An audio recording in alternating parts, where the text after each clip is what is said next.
And blessed to be a part of your day. Kevin Miller in the morning, KIDO Talk Radio, promoting our schools, securing our future. Phone numbers here, 580-5436, 580-KIDO. We'll have your calls about the issues that matter to you coming up. Don't forget, Miller's Mission coming up. That will be Monday, but we've had so many people joining the Penny Patrol. Do want to thank Trina's Cleaning Service. Do want to thank a few young ladies who have emailed me wondering what they can do with their kids and how to make a difference. And we're looking for your pennies, your coins, your cash, your water. That's right, water. Clothes to help the Boise Rescue Mission will be centrally located at the Nampa Walmart, Garrity and Franklin. Once again, twice a year we do this. We'll be living there thanks to Camping World Boise from Monday through Saturday. And the cool thing about Miller's Mission is not only helping the Boise Rescue Mission, but the show doesn't end. Literally, it rolls on from 5 in the morning till about 7 at night, and then we do it again and again and again. Our need is, of course, to raise awareness for the Boise Rescue Mission because so many people go out, have a good time, vacation, and the need never stops. So help us, help Treasure Valley families, boiserm.org or KIDOTalkRadio.com. Join the Penny Patrol. Todd Christensen once again joining us now at Lee Pesky Learning Center. Talking about education from CapEd Credit Union. Todd, we have heard so many stories about education making a great difference, and we know CapEd is in the middle of it. You know, as we've shared on the air numerous times, that for us it's more about banking, it's making a difference, or in how do we engage in the community to make that difference. And we appreciate our membership supporting us, and that gives us the opportunity to support such groups as Lee Pesky Learning Center and their activities within the community, and especially in this case where this morning we focusing on early childhood learning and the importance and value of that in the household as well as for our broader community. Over the last several years, we've engaged with Lee Pesky to provide resources to assist the early learning community, and especially daycare and child care facilities have appropriate training so that they have access to skills and resources as a part of this broader education community. Well, and Emily, for people that aren't familiar with Lee Pesky, can you give us an overview? People have moved in here all the time. Some people that live in other parts of the Treasure Valley, the West Valley, if you will, maybe not are familiar with this location, this educational facility. Sure. Thank you so much, Kevin. Lee Pesky Learning Center was founded over 22 years ago to provide one-on-one services to students with learning and attention disabilities. We have, with the generous support of CapEd over the years, been able to actually expand that work into providing teacher professional development in research-based practices to help with early literacy and math learning. So we are very grateful for CapEd's support and helping us not only launch this work, but launch larger projects like our Idaho Early Literacy Project. Well, let's talk a little bit about that. Idaho Early Literacy. Sure. My counterpart, Christiane Lane, who's our professional development director, in just a few moments will go deeper into it. But in essence, we are in 7 school districts across the state in year 1 of this project, mentoring teachers within the classrooms of those districts and preschools that feed into those districts in research-based, evidence-based practices for early literacy learning and expanding into math next year. Todd, your thoughts? In this regard, we see this critical literacy piece and the opportunity to be able to assist families and their needs within their household, but also where they're engaged in the other portions of the community, whether that's at a child care facility or in the more formal K-12 process. And the reality is lifelong learning and the opportunity from us, where we say membership supports education. This is what we're talking about. We're talking about, as a financial institution, providing products and services to individuals and then collectively utilizing our resources to give back to the community, and in this case specifically into the education community. Right, and as the state grows, the challenges grow as well. Well, the challenges grow, but also the opportunities grow with us as well. the additional resources, the additional, and not only financial resources. Well, the additional cost, though, too. Yeah, the additional cost, but also the opportunity to bring the broader community together. This morning we've heard from our former First Lady and the activities that she's been engaged with over the years, and really looking, we were talking off air about how do we create a culture within the state of Idaho that is supportive of education. We've seen that continue to grow and strengthen over the last 20, 25 years. That's allowed us to be more competitive, more attractive to larger businesses who are looking to the state to come in. As they come in, they build that tax base and provide those additional resources, provide employment opportunities. And I liked how former Lady Kim Thorne mentioned of we're growing together. And those are the opportunities as we look at the future and near term and long term is let's grow together. Tough, though. It's a tough challenge. Well, I think we have dedicated individuals. It's represented here today by the folks at Lee Pesky, those that are with the Association for the Education of Young Children, and all the partners that are being brought together within Idaho to really focus on, let's talk about how does Idaho move forward.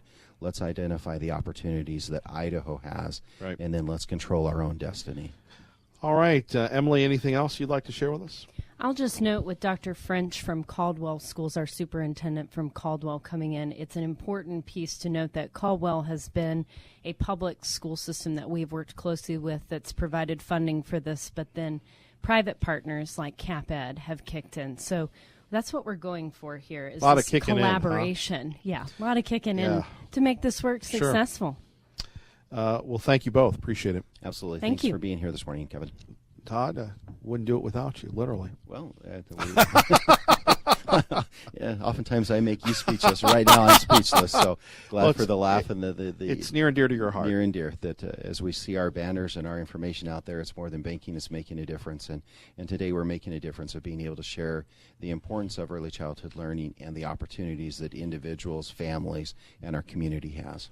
Thank you. Appreciate it. KIDO Talk Radio, Kevin Miller in the morning, promoting our schools, securing our future. Thanks to our friends at CapEd Credit Union, Team Mazda Subaru.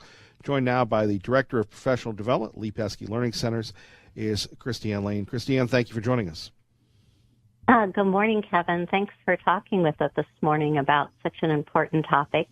I am actually up in the West Bonner School District today, working with preschool and kindergarten teachers.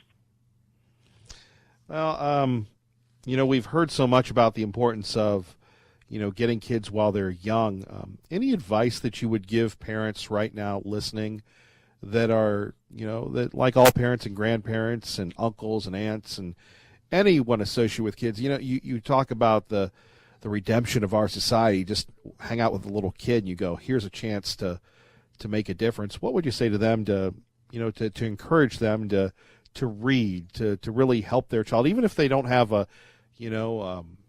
an extensive education background, but to really, spend that time with their kid early on?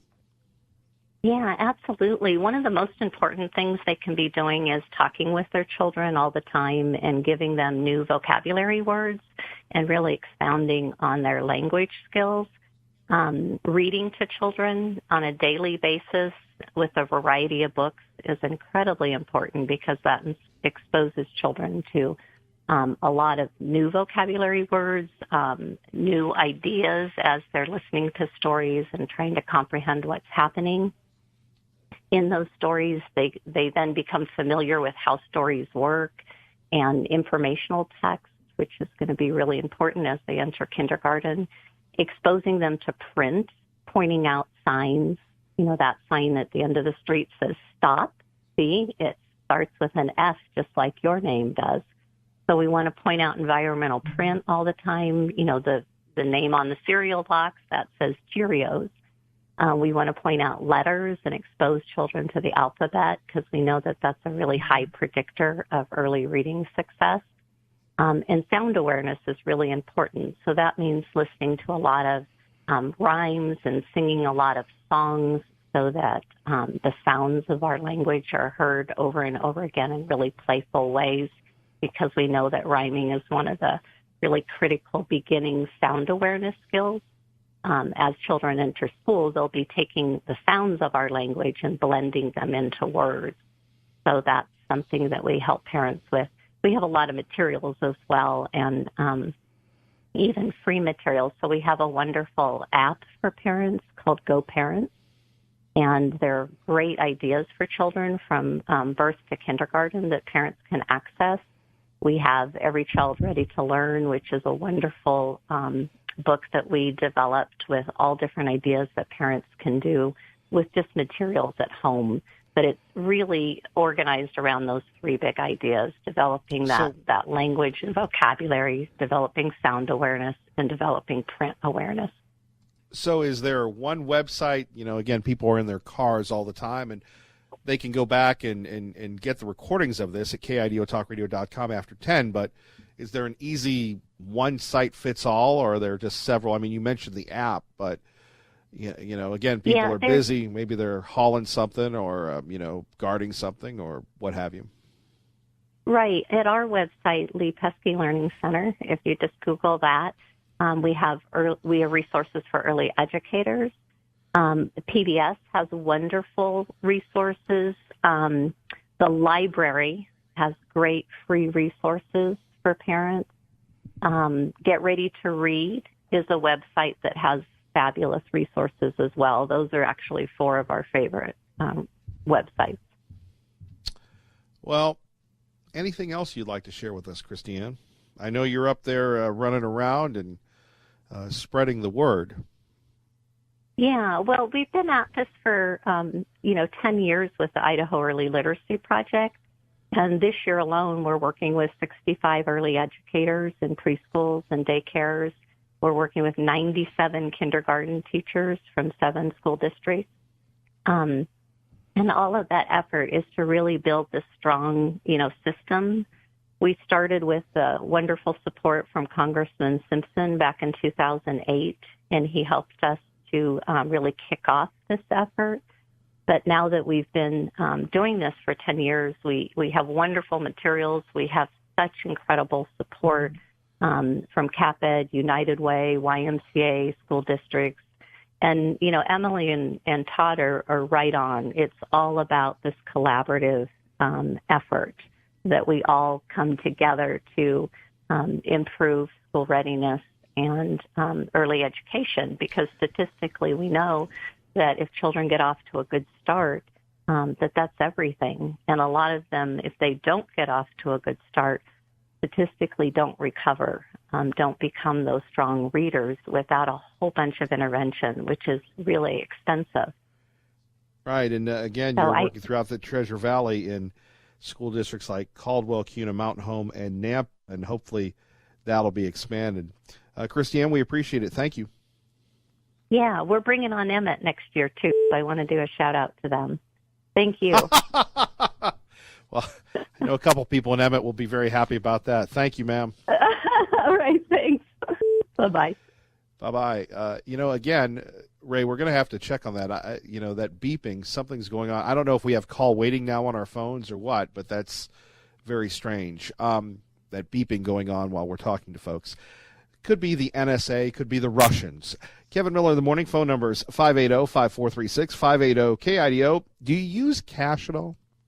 San Francisco, Philadelphia, and New Jersey have all recently banned retailers from refusing to take cash at brick-and-mortar stores. Now, 2 congressmen, Donald Payne and David Cicilline, are looking to make that the case across the country, introducing competing bills that would force physical retail establishments to accept cash, phone, and online transactions not affected. The National Retail Federation says retailers should have the right to choose which payments to accept, while consumer advocates say cashless policies hurt those without credit cards or bank accounts, like many lower-income Americans. Lillian Wu, Fox News. All right, the case for cash next. Kevin Miller, KIDO Talk Radio.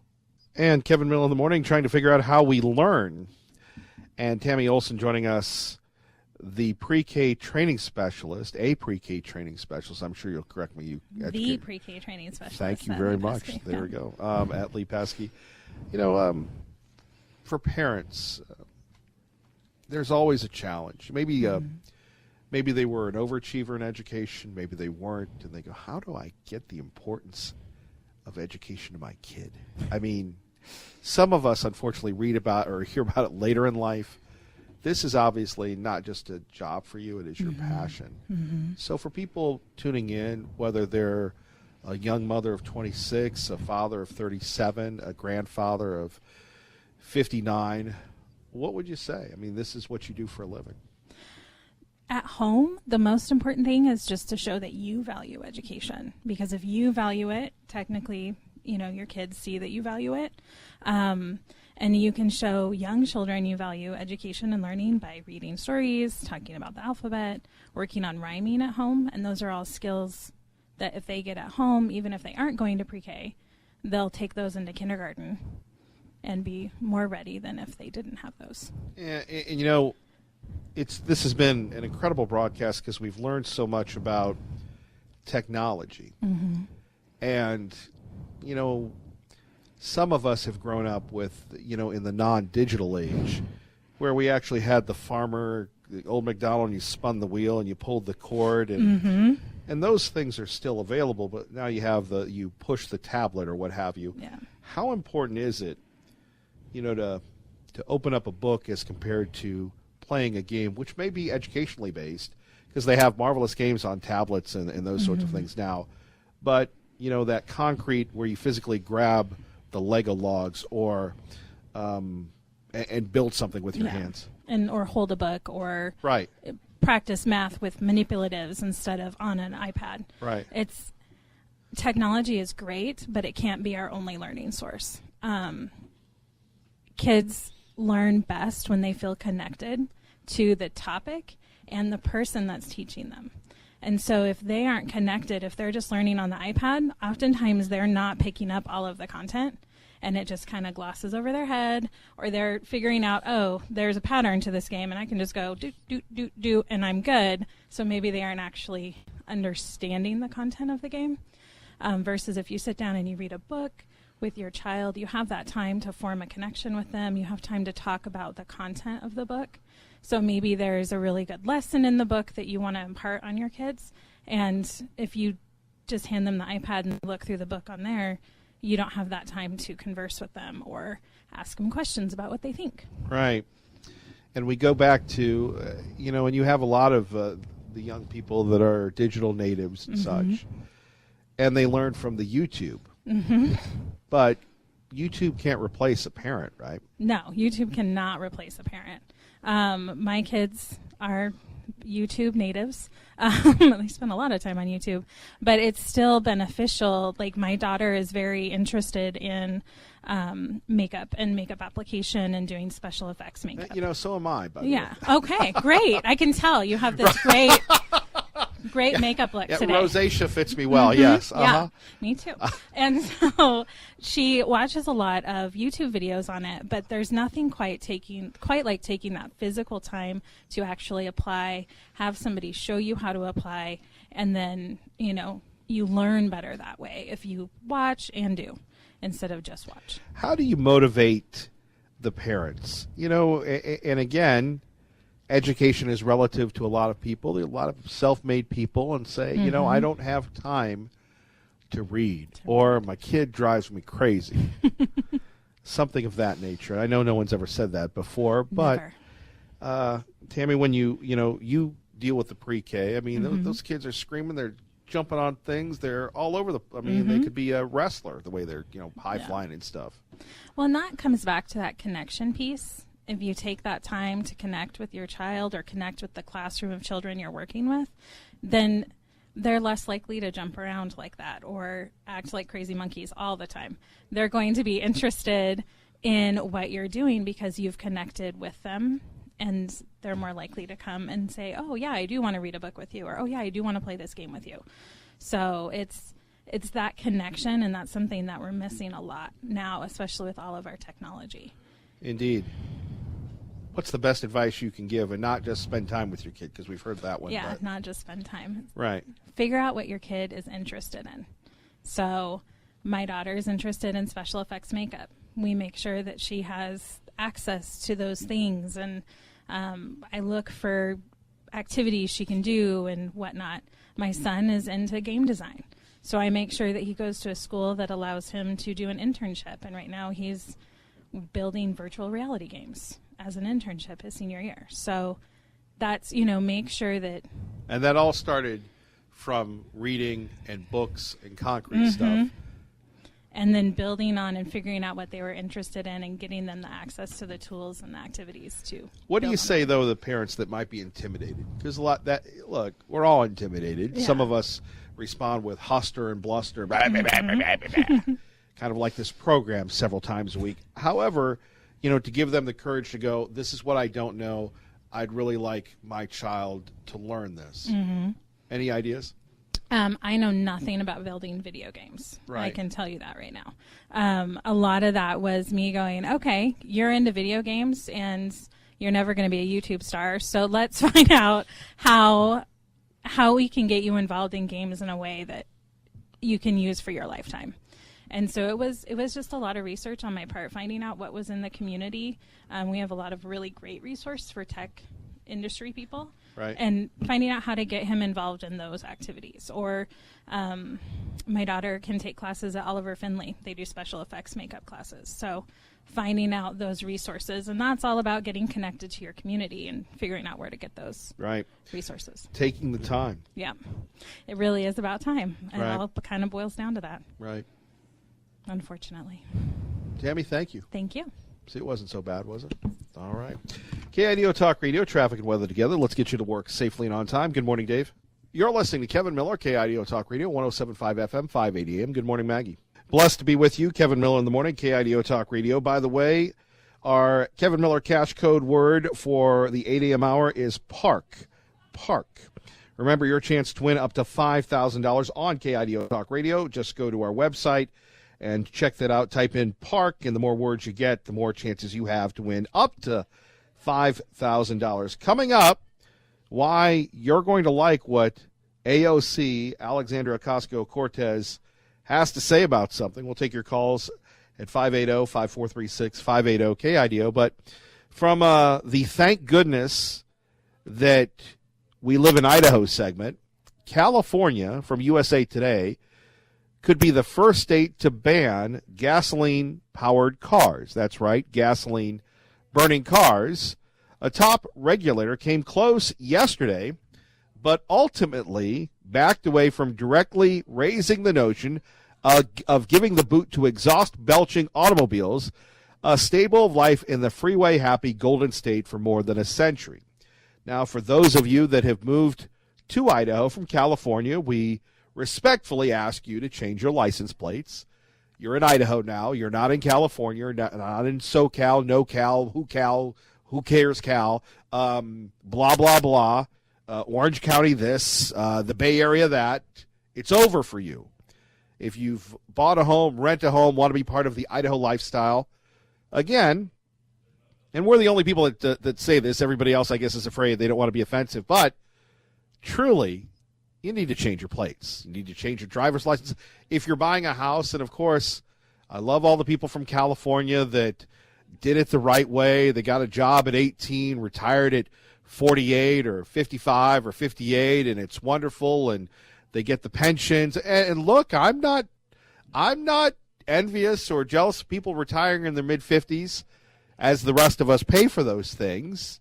At least you sold your house for $1 million, and hey, I got a mansion here for $500,000, and of course the people here, there's no affordable housing. I'm not bitter, and we're not bitter, but we ask you to change your license plates, and quite frankly, I think that's the biggest requirement here, and you're going to love Idaho. And for people that have moved here east of the Great River like myself, or that have been natives, it is truly a wonderful place. But my goodness gracious, the California plates and the California driving habits, well, we hope they stay in California. So here you have it. You're going to love this. Speaking at an air quality workshop in San Diego, Mary Nichols, chairman of the California Air Resources Board, I guess that's their equivalent of the Air Quality Board in Ada County, was expected to toss in the idea of killing gas-powered cars based on her prepared remarks. A world without gas-powered cars. Your thoughts at 580-5436, 580-KIDO. I don't know if this is maybe part of the new Green Deal, that we're going to get rid of the cows, we're going to get rid of the planes, we're going to get rid of gas-powered cars. And it always amazes me, and thank goodness for the over-the-road truckers. Now, I know what you're saying. They're big. They drive crazy. I mean, to be an over-the-road trucker, imagine the type of skill that takes. I'm sitting there, and again, our roads are not designed for all these big trucks when they're coming in and out of cul-de-sacs and neighborhoods and the like, right? I mean, it's crazy, taking the turns and the wide turns here and move your car back there. But one thing I'll say about the trucking industry, when it comes to the state of Idaho, remember how we were going to raise the registration fees for the cars to pay for the roads because we're still trying to pay for the roads? Bump, bump, bump, bump, bump. Of course, we raised the gas tax a couple years ago in the dead of night. Nobody cares. Nobody bothers with that. And yet, the roads are still challenging, right? So the trucking industry, though, was exempt from that legislation. And when you're thinking of exhaust and everything else, trucks belch out quite a lot of dirty air, especially those big trucks and when you're not getting the rock chips in your windshield, right? At 580-5436-580-KIDO. So here you have it. In California, what will they think of next? Getting rid of the gas-powered cars. So here you have Mary Nichols, the California Air Resources Board, saying this, quote, that might mean, for example, tougher requirements for low-carbon fuels, looking at tighter health protection regulation on California refineries, doubling down on enforcement efforts on mobile and stationary sources. By the way, I don't think Canyon County has the emissions testing. But when's the last time you've seen a truck? And doesn't it, not just a truck, because we don't want to beat up on trucks too much, but when's the last time you've seen somebody and all of a sudden the big black smoke comes out, maybe school buses or something of that nature, or big trucks, and you go, where's the emission testing for that? You're going to get my Subaru Legacy? You're going to get the Team Mazda Drive for Excellence in Education Subaru? You're going to ding me for an emissions test, but you're not going to do that for these big belching trucks? So there we have it in California. Love to get your thoughts on that. And again, many more people are moving into the Treasure Valley from USA Today. But when it comes to delivering the remarks, the direct reference to gas engine ban was admitted. She continued saying that if the air can't be cleaned fast enough, tougher measures like fees, taxes, and bans on certain types of vehicles might be required. I guess that's why people are moving out of California. They're moving out of California because the taxes are too high. On the other hand, the idea of clean air, I think you're going to have to go to China. When you're talking about there are no standards when it comes to clean air in China, and that impacts us as well. Other news of the day, AOC, that's right, AOC is saying something good. On Capitol Hill yesterday, she confronted some drug manufacturers, and this is what she had to say. I'm wondering if you'll agree with her at 580-5436-580-KIDO.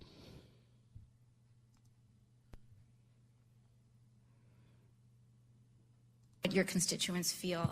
Mr. O'Day, I just want to clarify that and let you know this isn't about you, and I'm not here to vilify the work that you've done because you are responding to a set of incentives. And you could, resign today. There would still be someone that would come up and occupy this seat, responding to those same incentives, making the same decisions that you make. So this isn't about you as an individual or who you are or your character. This is about the system of incentives that we have set up. And when it comes to who to blame for this, I don't blame you. I blame us. So what she's building up to is she's confronting a CEO of a drug manufacturing company that charges $2,000 for an HIV drug that costs $8 in Australia. Of course, the Australians didn't spend the time, effort, research, and energy into developing these drugs, and that's what the drug manufacturers argue. I blame this body because every single developed country in the world guarantees health care as a right except us. except the United States, because we can't get it together, because we don't have the fortitude to kick pharmaceutical lobbyists outside of our congressional offices. We have. Well, and to her point, didn't we try to reform the healthcare system a few times? We tried to reform the healthcare system under President Obama. Did you get to keep your doctor? Did you get to keep your hospital? Did you get to keep your health plan? Did you? So now we're going to vilify Big Pharma, and look, I'm down with that, and she's right. But on the other hand, at 580-5436, 580-KIDO, what's the solution? Let's go to Greg in Caldwell with Kevin Miller on KIDO Talk Radio. Greg, good morning. Good morning, Kevin. How are you? I am thankfully still employed. We'll see what happens after 9. And you? Well, I'm out on a delivery in a big truck that doesn't belch any smoke. How do you like that? Must be an electric truck. Nope. The clean air restrictions on these vehicles, they release less particulate matter than any cars. Actually, there's less particulate matter coming out of our exhaust than what you would normally find in the average house. And we pay more in taxes for these roads than any other industry out there. Basically, we pay for the roads, and you're complaining that we're not paying our fair share. That's not very conservative, Kevin. That's actually anti-conservative. I'm saying that you have a very effective lobby that makes sure that when Ada County wanted to pass that, hey, we're going to bump up your registration, vehicles over 5,000 pounds were excluded. That's an effective lobby. That's not bashing, Greg. Yeah. Do you know what truckers pay in taxes already? No, I don't. Maybe you should research it sometime before you start saying that we're not paying our share. I didn't say that. I said you guys have an effective lobby. Well, you've got and kind do of you a know moot how point much at this point, because we actually pay for all the roads, regardless of our registration fees. Well, I don't think you pay for all the roads. The roads are in horrible conditions. Well, that's because of how the money's spent. That's not because of the truckers. Well, you have to admit, though, the truck drivers bash the roads more than anybody else. You guys have the heavy vehicles. Heavy vehicles and bashing roads are not mutually exclusive. I still don't see the logic there. If the road's not designed and engineered right, how is it the truckers' fault when we pay the taxes to make sure our roads are there for us? Well, look, how should I put this? How much do you weigh? Exactly. About as much as you. How's that done? Well, look, I appreciate that. Now, for me, let's say, one of these fit young people that are here with me, when they sit on a chair, it's okay. Now, I've broken a few chairs. Heck, I've broken a chair on the air, and it wasn't very fun for me because I put a lot more stress on the roads. But to your point, you can't tell me that all the truckers.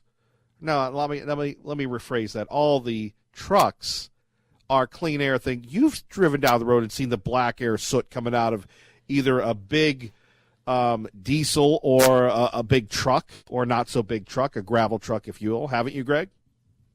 There's some wildcats out there that aren't up to the standards, which Idaho does not enforce. Those trucks can't even drive into California as it stands, and they're still doing it. But that's an enforcement issue. That's not the trucks today that we're driving now are very clean, very efficient. I get over 8 miles to the gallon, and we're using clean sulfur fuel, low sulfur clean fuel. The only thing that could be different is the technology to make a hybrid like they do with the big mining trucks, but that hasn't become affordable. As well as driving an electric car, the market should dictate that, not legislation. Market forces should always dictate that. Greg, I appreciate the other side of the story. Okay. There's a few out there that need some work, but for the most part, all the trucks you're seeing on the roads today are very clean, efficient vehicles. Thank you, sir. You have a great day. Okay. 580-5436, 580-KIDO. Your thoughts on what we were talking about, getting rid of gas-powered vehicles. They're doing that in California. What about here in Idaho? Plus, limiting the big pharmaceuticals. Let's go back to the phones and go to Pro-Life. Pro-Life, good morning. You're on KIDOTalkRadio.com.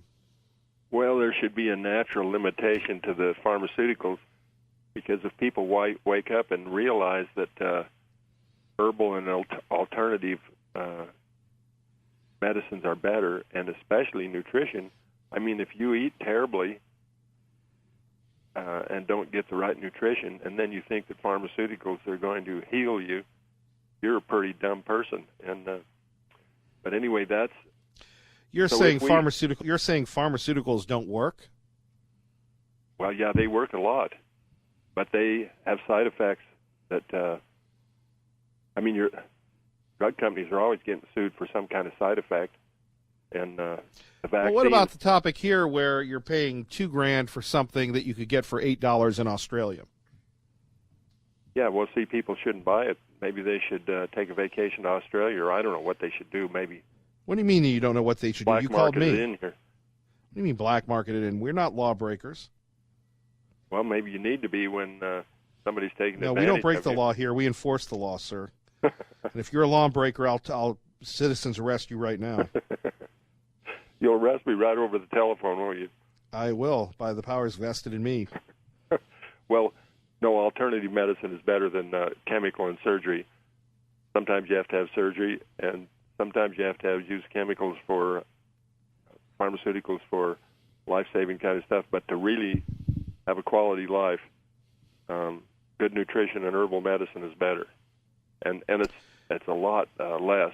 You're saying herbal nutrition is better than medicine?